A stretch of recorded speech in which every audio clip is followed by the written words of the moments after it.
आज की इस वीडियो के अंदर हम कॉन्स्टिट्यूशनल लॉ का जो पेपर है 2025 का उसका ऑब्जेक्टिव पार्ट डिस्कस करेंगे। इसमें फर्स्ट क्वेश्चन जो है वो है the objective resolution 1949 was made the substantive part of the constitution of 1973 through dash amendment.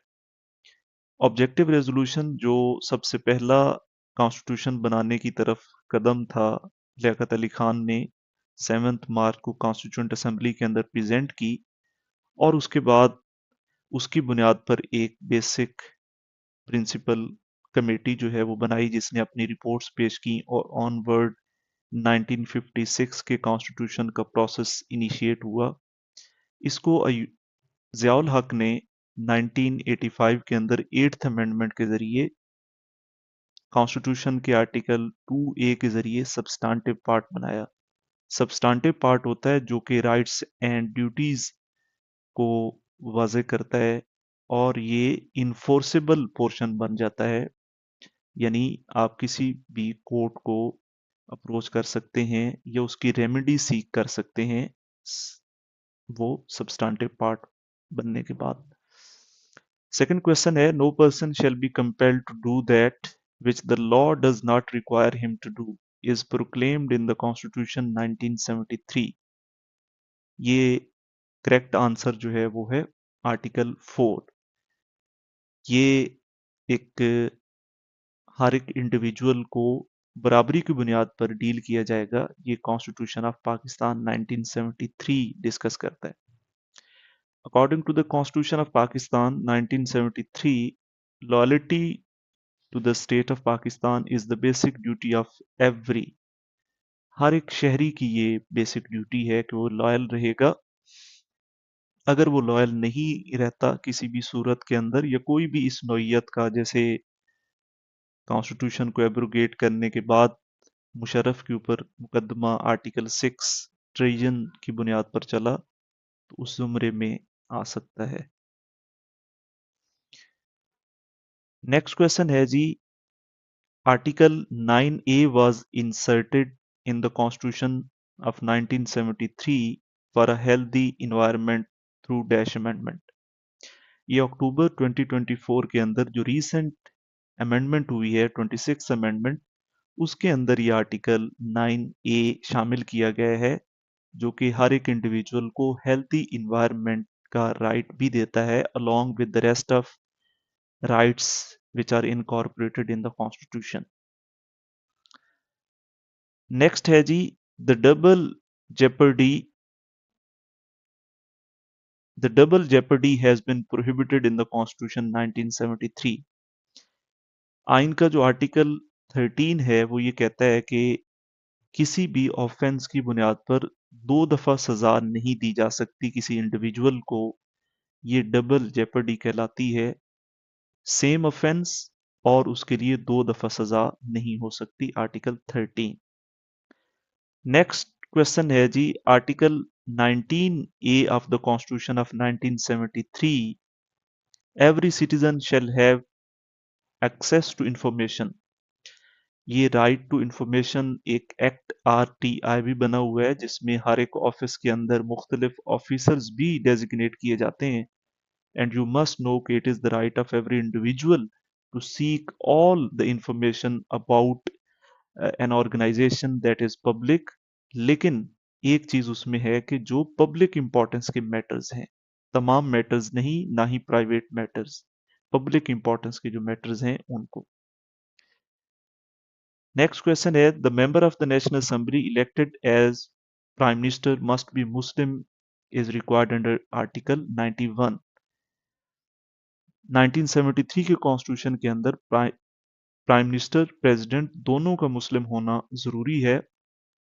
Aldous कि इसके ऊपर बड़ी डिबेट है, लेकिन पाकिस्तान क्योंकि इस्लामिक स्टेट है और हमने डिक्लेयर किया हुआ है कि state Islam would be the state religion, so हमारे यहाँ जो हेड ऑफ स्टेट है और हेड ऑफ गवर्नमेंट दोनों के लिए मुस्लिम होना जरूरी है।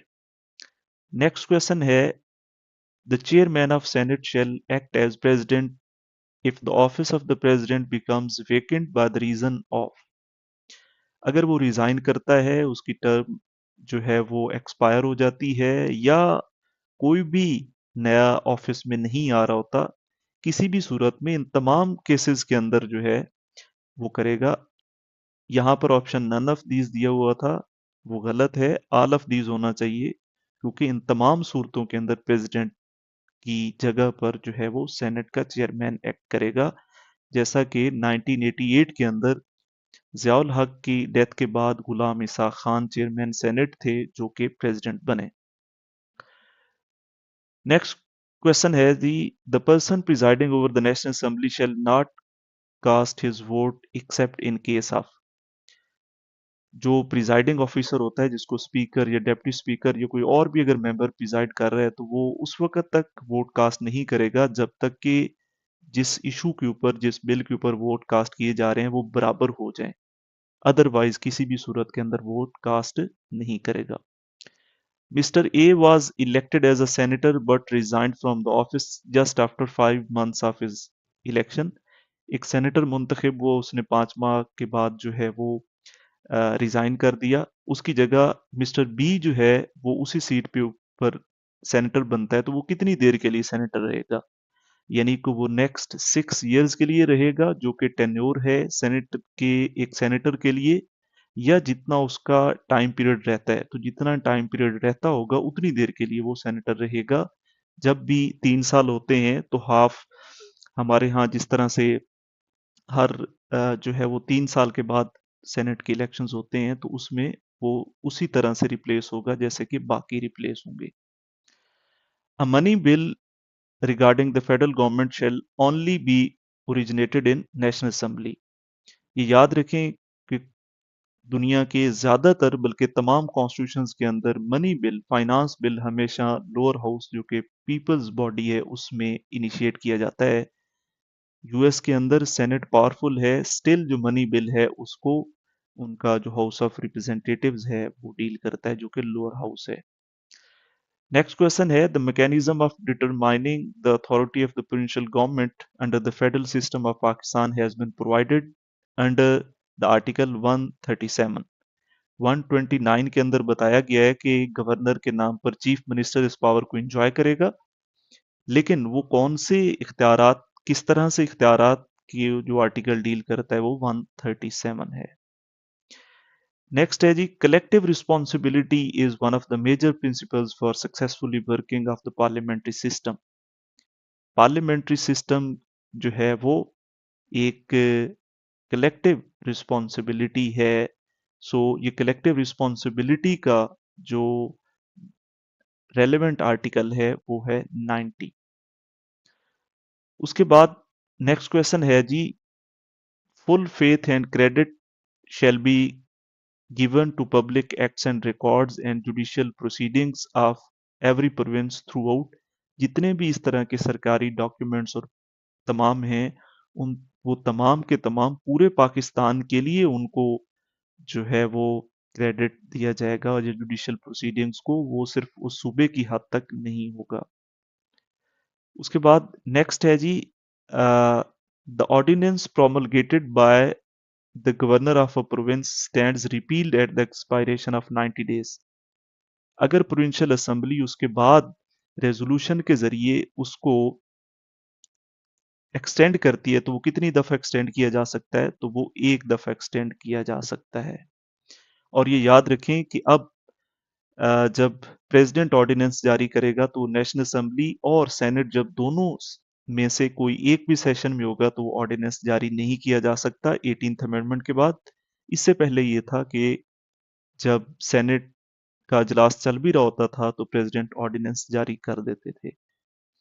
16 है जी, according to the article 175 of the constitution of 1973 there shall be a high court. ये बड़ा बारीक क्वेश्चन पूछा है। In each province, of each province, for each province. तो फॉर ईच प्रोविंस जो है वो करेक्ट वर्डिंग है। नेक्स्ट क्वेश्चन है, according to article 199 of the constitution the requirement of the local stand आए। जब किसी को कोई भी और फॉरम नहीं मिलता, तो वो कोर्ट के अंदर एक इंडिविजुअल जो एग्रीव्ड है वो जा सकता है। तो किस रेट के अंदर एग्रीव्ड का होना ज़रूरी नहीं है, वो है रिट ऑफ क्वो वारंटो। ये लॉ के अंदर मुख्तलिफ रिट्स हैं जब आप अपने राइट्स के लिए या कोई भी आपकी जो राइट इन्फ्रिंज हुआ है उसके लिए कोर्ट में आप जा सकते हैं।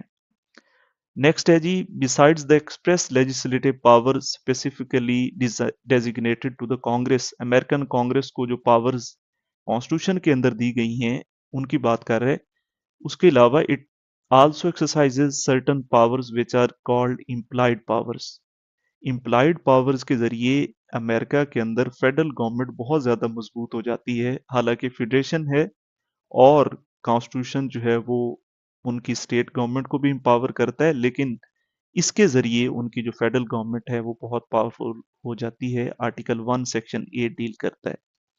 The writ jurisdiction of the High Court under the Constitution of 1962, writ jurisdiction का जो 62 का कॉन्स्टिट्यूशन है उसमें आर्टिकल 98 डील करता था। लास्ट क्वेश्चन है जी, according to article 2 of the prevailing constitution of people's republic of China, all powers in people's republic of China belongs to the people. Correct answer people है, लेकिन जो law making है definitely वो उनकी national peoples Congress जो है वो करती है। Thank you.